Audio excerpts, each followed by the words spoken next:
So I was relatively new in the Department of Corrections. I remember this one night, and thank God I had done this one thing I was trained to do because it helped me get through. So it was graveyard shift, which is a really cool shift because everyone's asleep, but it's also really, really creepy shift. So, because where I worked, I was stuck in a dorm setting. They weren't single cell. And with 100 convicted felons. Okay. I know it's lower level, but they're still convicted felons. I was supervising a dorm of 100 men that were in there for things such as rape, carjacking, chomos. Well, wasn't chomos back then. On this night, I wasn't in a chomo dorm. If you don't know what that is, then we'll talk about that later because I don't want to talk about that.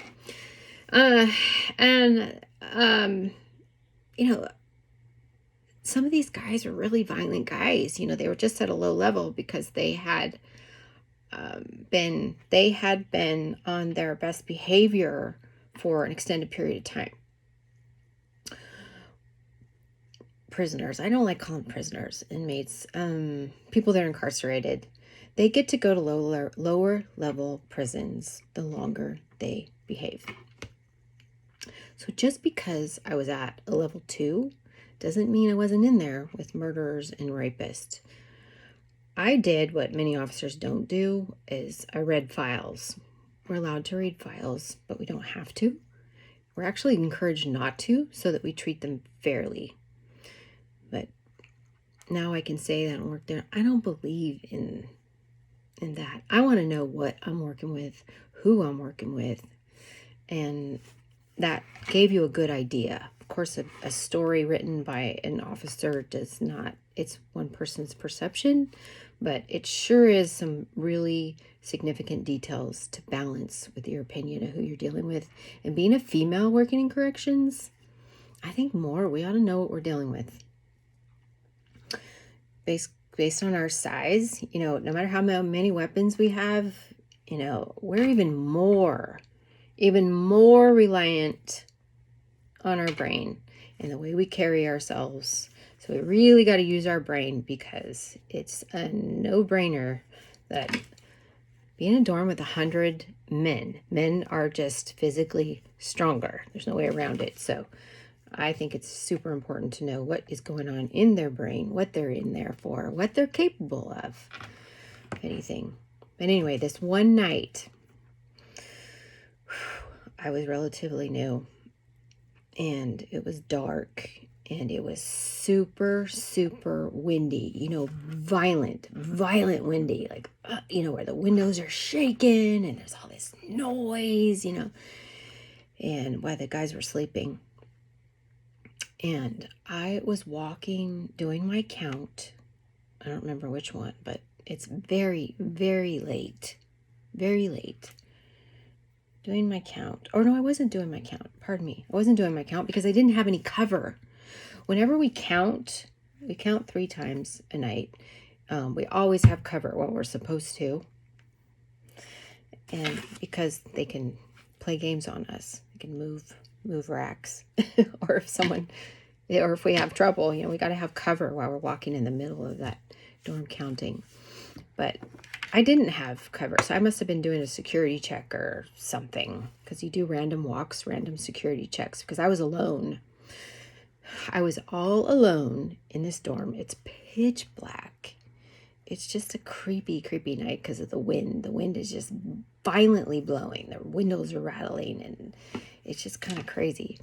And all of a sudden, it went pitch black. And I'm at the end of the unit. So this unit is huge. If you can just imagine, there's 50 bunk beds on each side. And it's a very thin barracks. It's like military barracks. It used to be military barracks. So 50 bunk beds lined up on each side. And I was at the very end and it goes pitch black. I mean, I couldn't even see my hand in front of my face if I were to put it there. It was so black. And I'm thinking, oh my God, I can't see, and there's 100 men in here. Okay. So can you imagine the fear that went up in me? Oh my God. So had to remain calm and walk as quickly and carefully as I could to my office. It felt like an eternity. And walking in the dark, praying that no one was awake, knew where I was, and had any bad ideas. Because if that would have been the perfect moment, I was completely alone. Of course, I have an alarm. I could have hit my alarm if I got into it, but still. Oh my God, it could have went so bad. But it didn't. But I did this one thing that I was so grateful that I did, that they taught us. Because we have a big ring of keys. And of course, that one wasn't really big. It was just a dorm set. The dorm set doesn't have that many keys, but there's probably about, I don't know, 6 or 7. But they're all different sizes. You know, they're some of them are similar sizes.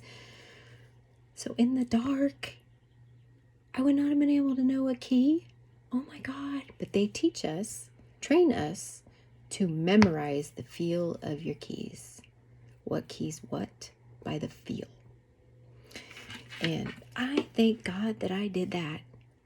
I mean, of course I have a flashlight, but I mean, when you gotta act fast, you don't want to be fumbling for your flashlight. No. When you're in the middle of a dorm with 100 criminals. God. So, and they don't check that you learn these skills. You know, they don't babysit you. You find out when it's game time. They train you, and it all comes out when it's game time. And thank God that wasn't a huge deal, you know, but it could have been. If the wrong person was awake, the wrong person had the wrong idea, and if I hadn't memorized my keys, you know, thank goodness I was able to, you know, be calm as I was taught. I was taught how to hold my presence, how to remain calm, and I got to the door and I was able to easily just feel for my key and open the door and lock it behind me. It was so scary. And then, you know, we're supposed to stay awake, right? Well, of course, accidents happen. I'm like in my desk, and my office is surrounded by windows. There's windows, so they can see in, and I can see out.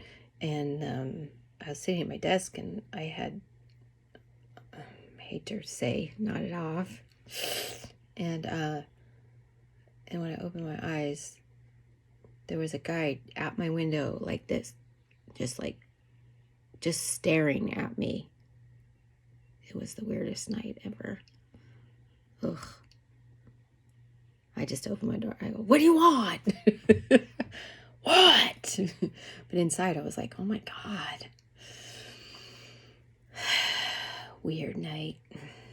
Anyhow, I guess the moral of the story is, you know, think ahead, train yourself for what could be, you know.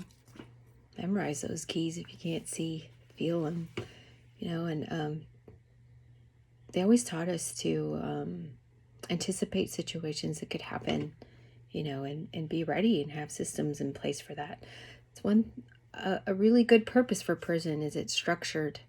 It's structured, and safety, you know, is number one. And I really like that. And it's a lot like life.